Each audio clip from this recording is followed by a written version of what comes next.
Okay. Good morning, you beautiful human beings, guys. It is Thursday, the 25th of May. Guys, you were with us yesterday. We had an absolutely amazing time in the markets. We had 3 live streams. We had a ton of fun. Last night was a little bit loopy. Again, we took the sleep deprivation limit to the edge there. But if you're with us last night, just a massive thank you. If you're with us in any of the live broadcasts yesterday, just a massive thank you. You are a trooper. However, we have a very interesting day today. We're going to speak about this debt ceiling. We're going to speak about market opportunities, and there are some really good opportunities I would like to discuss this morning as we look at potentially taking advantage of that. So first and foremost, what we're going to quickly do before we miss any opportunities is I want to go ahead, and before we go and obviously talk about this debt ceiling, talk about what is essentially happening in the markets, I really quickly just want to give you guys a quick peek of the markets just to make sure we do not miss anything. Right now, the reason for this is I want to jump in and just give you guys a quick view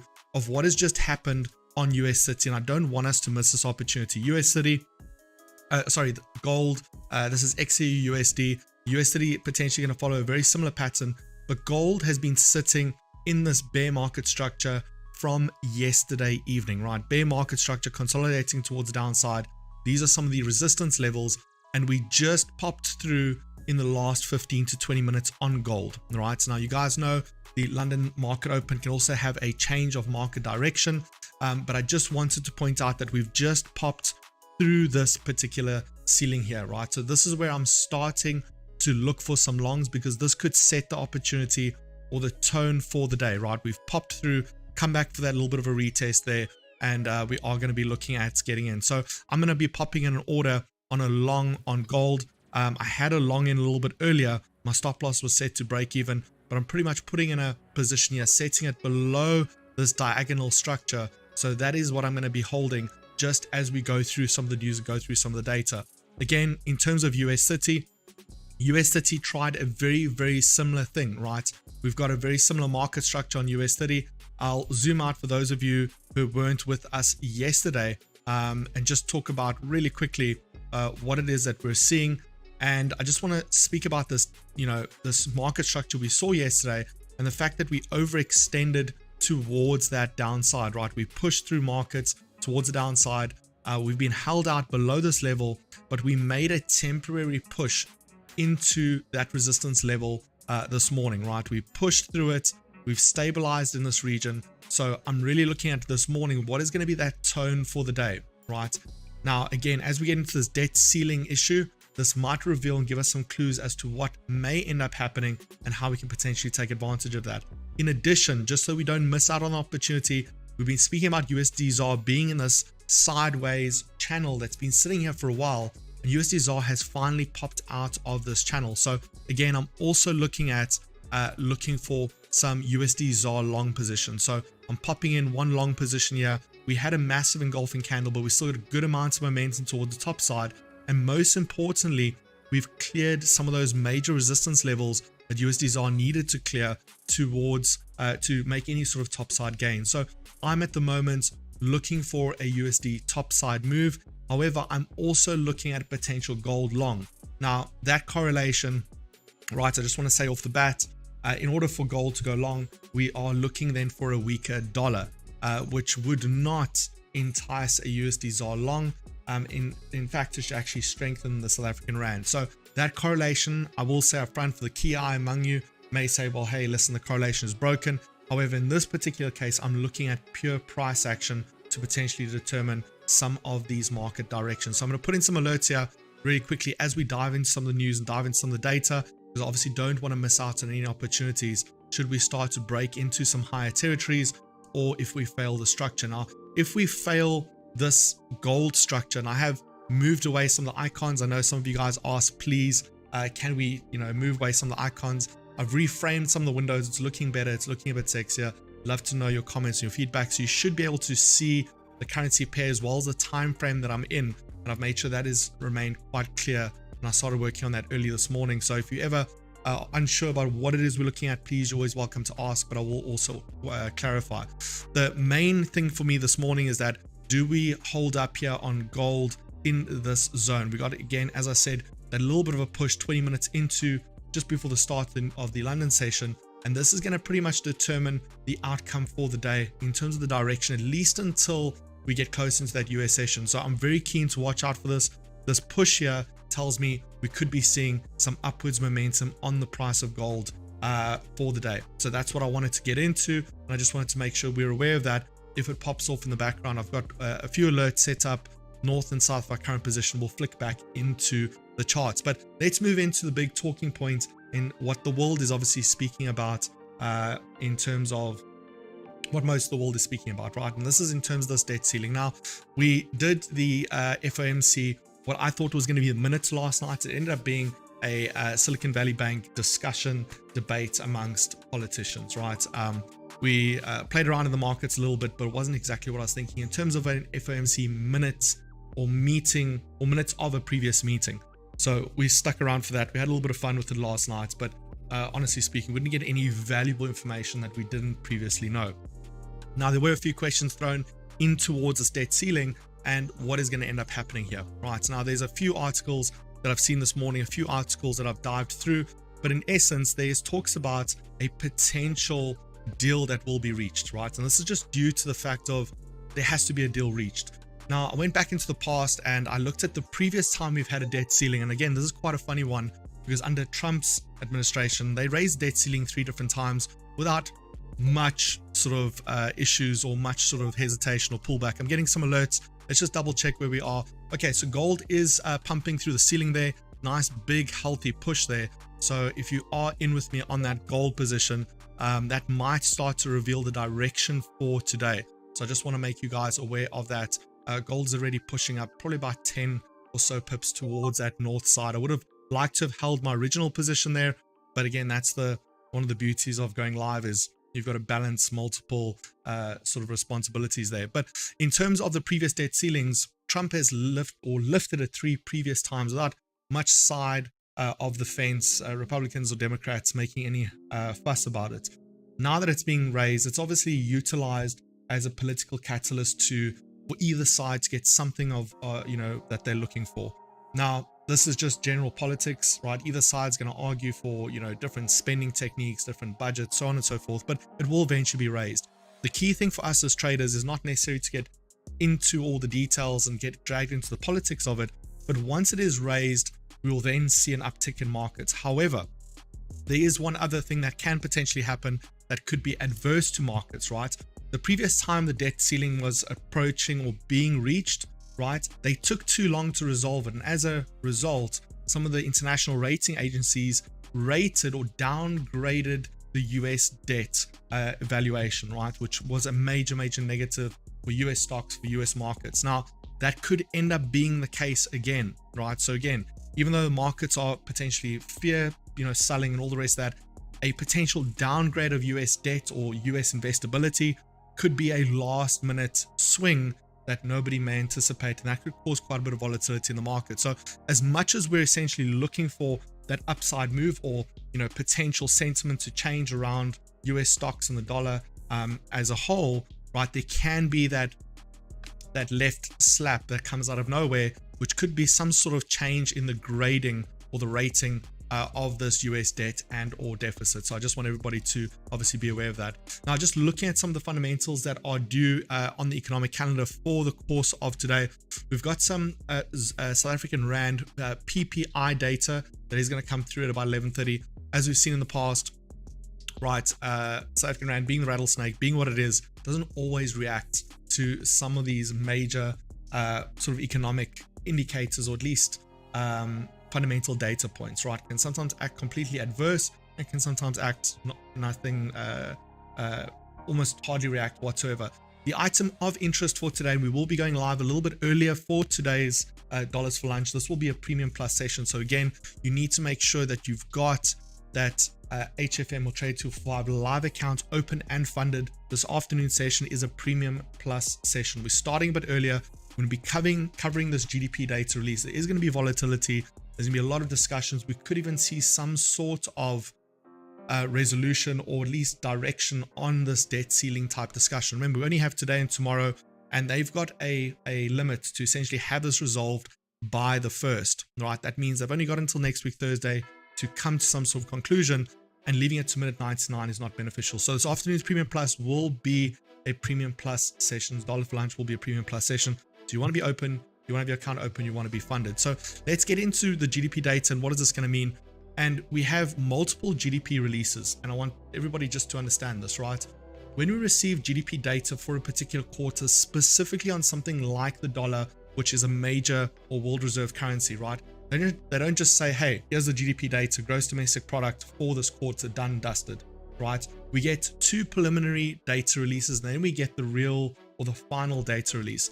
So if we open up this GDP gross domestic product listing here, this is what we will end up seeing when we dive a bit deeper, right? When we look at quarter 4, right, there was 2 preliminary releases, initially rating the GDP, US GDP for the 4th quarter of 2020, essentially 2022, even though they say 2023, it's released in January 2023.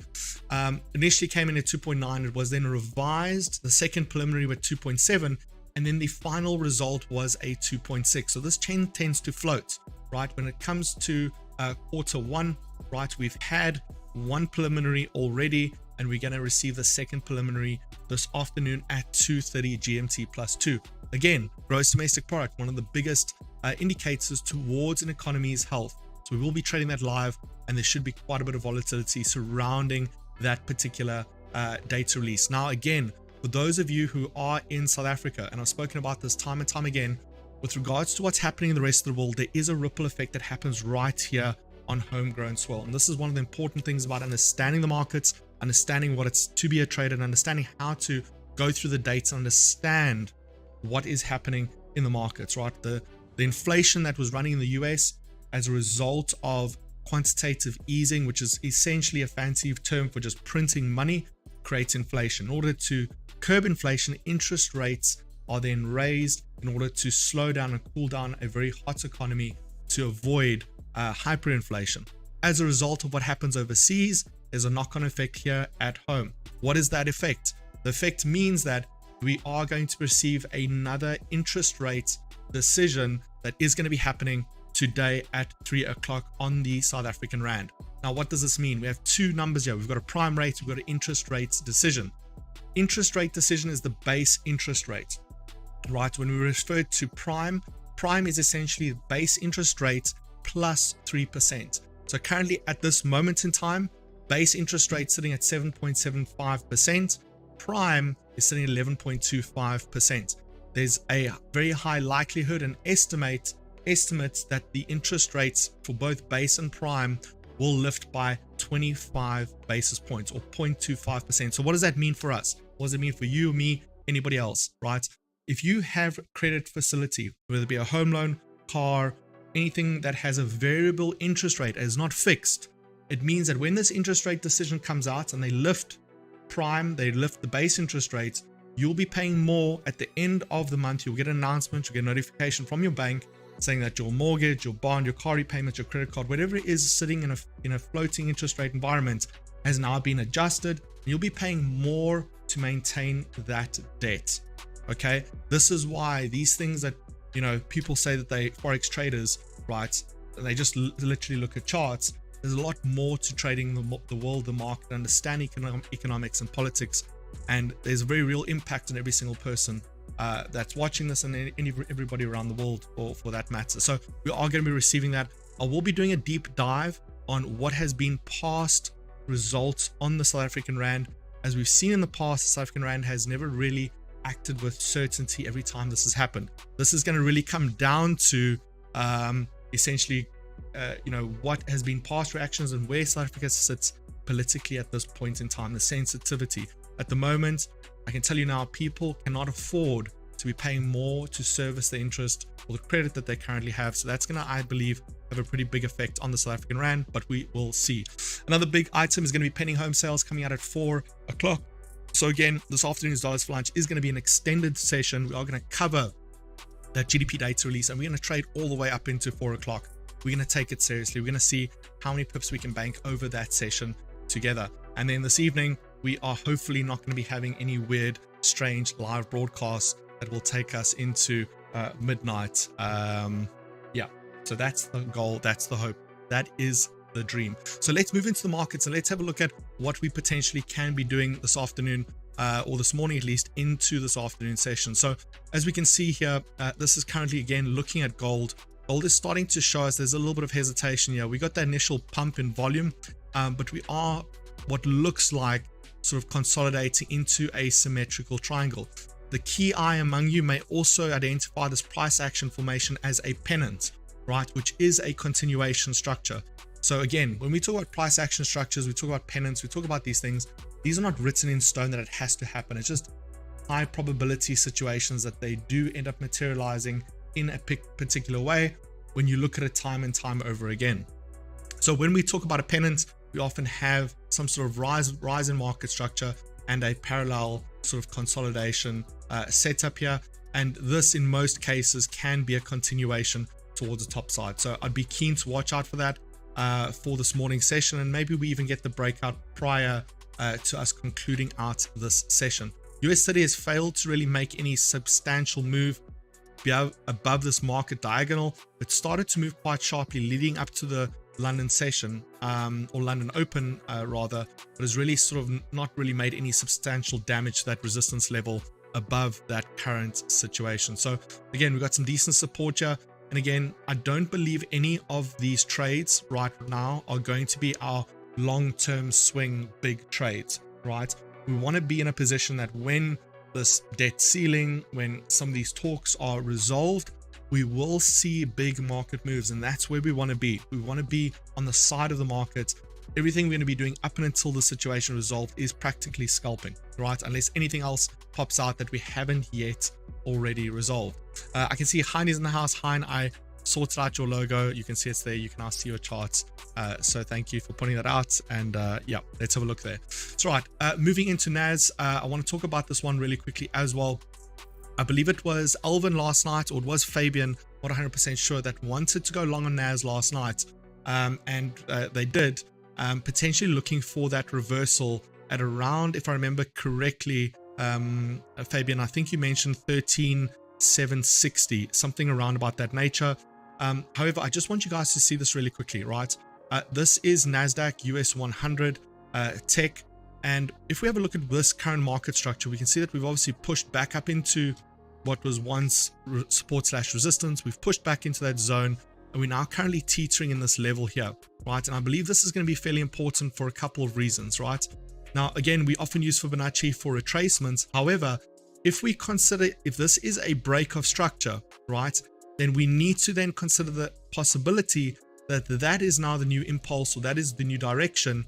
And this could be considered a retracement if we're going to look at a continuation on a short perspective, right? So let's give this a quick look. And what we're going to do is, all we're going to do is we're simply going to flip around our Fibonacci and look at, are we meeting some of the requirements for a potential retracement, right? Now, most of you guys will know that Fibonacci can be flipped, and, you know, example, 38.2 is inverse of 61.8, right? If you don't know what that is, then guys, I advise, or I would highly recommend, right, go through to the group, right? I'm going to open this up over here, right? Go into the DVDM markets group, go hit on the pinned messages, right? You're going to see two options: recommended brokers, and then the full quantum growth markets course, right? That's going to take you in. You're going to be able to go into Fibonacci. You're going to be able to go into all of these amazing things.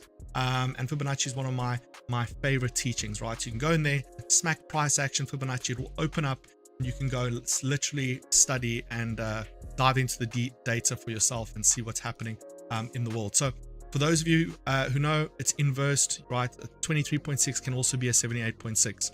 So what I'm interested on NAS, specifically US 100, is where are we going to bounce between the 78.6 as well as that 61.8, right? So for me, if NAS breaks the 61.8 for the downside, I will consider highly looking for a sell, but a 78.6 break to the top side would mean that we could potentially target 88.2, and 88.2 is the highest level from a retracement perspective, meaning if NASDAQ goes past 88.2, then we're no longer in a bear market, then it's no longer a bear impulse. We then potentially are not retracing, but rather than having the next leg on the bull run, right? So that is essentially going to be the two zones I would monitor most closely. And again, the best way to deal with that, simply go in there and set up your alerts. Okay, now in addition to that, guys, for those of you who are using PC, and this is just a little bit of a side sort of just helping you guys sort of set up things here, right? What you can end up doing here is you can go into your settings, right? And you can go tools, options, right? And what you want to go ahead and do is on your notifications is you want to go and set up your meta quotes, take that meta quotes ID, right? And go onto your phone, right? And go grab that meta quotes ID. So example, if you log into your phone on MT5, right? You simply want to go into accounts. You want to go into your, let's have a look here. You want to go into your settings, and then you want to go from your phone and you want to, in your MT4, MT5, you want to go into settings, you want to go into messages, you want to go grab that meta quotes ID number, and you want to insert it into your MT4, MT5 on your PC. That means that, what does that mean, right? It means that when you create alerts amongst these different levels, as long as your PC is running, you're able to get that alert on your phone, right? Which is absolutely amazing. In addition to that, something really, really cool, guys, if you are with HFM, if you've used my link and you've opened up an account, if you go into HFM, I'm actually going to go ahead and show you guys this just to make your lives easier, just to take your trading to the next level, because I thought this was just absolutely amazing. Let me show you guys this really quickly. So once you're in HFM, the back office is absolutely amazing. I quickly want to go in here.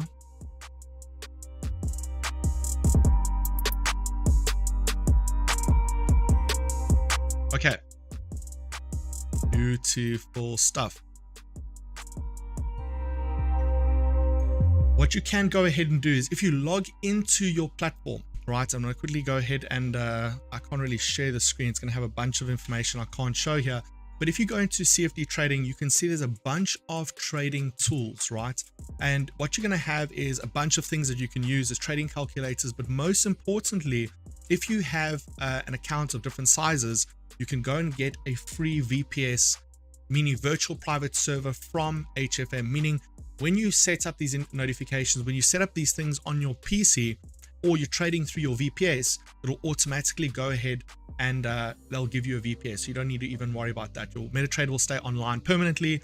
Your EA will stay on permanently. Your notifications will stay on permanently, and you'll always receive the notification through to your phone. Something else that's really, really cool, and I get a lot of questions from traders about this, is trading calculators, right? And it's really, really cool because again, if you go into your back office and you simply go under trading tools, you're going to see all of these trading calculators that, should you wish to calculate risk reward, pip value, percentage, pivot points, these are all available to you in your back office that you can go ahead and grab. And again, that was just a shameless plug of HFM. And again, explore your back office. There's some really, really cool stuff that you can do it. Yes, Fabian's reminded me that there is that $50 bonus, meaning the no deposit bonus account, meaning that you're able to open up an account, deposit no money. They will give you $50 in live funds. You can't withdraw it, you can't take it out, but that money is there for you to trade. So in a live environment, there's some trade conditions. I'll post that in the group,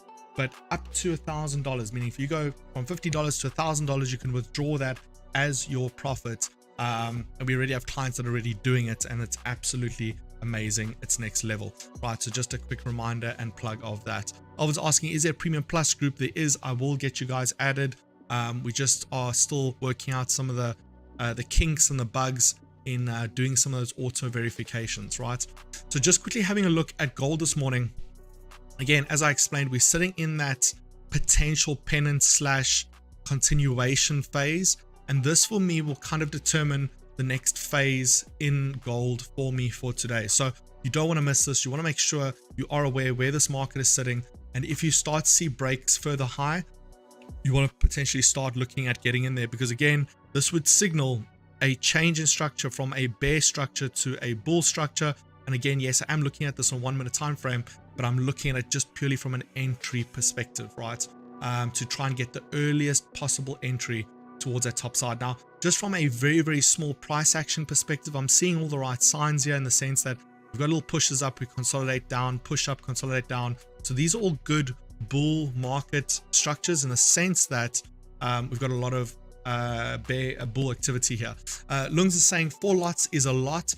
It's really not, right? Because the leverage that's involved, example, right, on something like gold, you can open up gold, half a lot of gold with, less than $30 of margin, right? And you don't have to have 4 lots at once. You have to have 4 lots total. So you have to have traded 4 lots over a period of time. If you're opening up half a lot positions, right?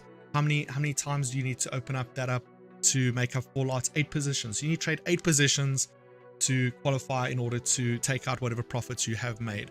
Right, so pretty simple. Okay, so we're starting to see gold pop out to the top side. Price action proving to be king there, and gold is starting to move nicely as a pop towards that top side. Yes, Fabian's saying some of the international family might have to confirm if they can get their bonus or not. Yes, please do let us know, because this is something we've pushed very hard for Southern African clients to be able to get. So if you can't, you don't see your bonus, please do let us know, and Musa will double check for us as always and make sure we are sorted and we are good. All right, so XAUSD is pushing up nicely. I'd like to see what happens with US30, and again, we will continue to monitor US 100. Again, guys, if you're not in the Premium Plus group yet, please be a little bit patient. I will get you sorted out. Please do not worry, right? USDZR, please keep an eye on that as well. Sitting in a little bit of a sideways position, but it shouldn't be all too long, and we should start to see a breakout here. A little bit of indecision, and again, that's also due partly to some of the data that we are still due to receive. PPI is coming out in a little bit, and then we have that interest rate decision. We'll be doing a deep dive before the Dollars for Lunch premium session over what has happened in the past and past interest rate decisions, and what could we expect and potentially be able to capitalize on these trades for this afternoon. So guys, that's your pounds for breakfast. It's everything you need to know and a little bit more in the markets. Get those accounts set up and make sure you guys are sorted out. I see there's a couple clients already turned their $50 into quite a few $1,000 already, and already in the process of withdrawing. So if you've done that already, massive well done and congratulations. Outside of that, guys, I'll see you in the groups. I'll see you in some of the trades that we will be doing over the course of the day. As always, much love, and I will see you guys a little bit later. Goodbye.